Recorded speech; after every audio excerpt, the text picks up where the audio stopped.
İstanbul. Eşi, bilet 1000 TL bo'lib turganda biz 400 TL dan bilet oldik. Videoni oxirigacha kuzatsanglar biletni qayerda olganimni ko'rsataman. Bunaqa kiyimlarni kiyib olamiz o'zi. Ziplayman past qilib. Ko'rishinglar mumkin. Bunaqa narsa olib kelinglar, narxi 100 TL ekan. Prosta arendaga 100 TL ga oldim. Maxsus kiyimlarni kiyib oldik. Tashlab ko'ramiz. Bir kaldıralım. 2 3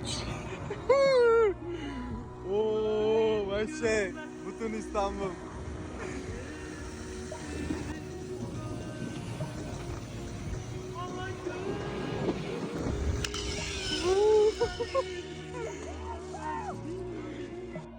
Google'ga kirib Naqoshtepa zipline deb bossangiz mana parkbilet.com chiqadi. Kirishinglar bilan ko'rishinglar mumkin. Biletning narxi 400 TL. Onlayn xarid qilganingizdan keyin sizga ishtirok kod beradi. U yerga borib shuni o'qitsanglar, sizlarni o'tkazib yuboradi. Video foydali bo'lgan bo'lsa, like, podpiska bosamiz va tarqatib qo'yamiz.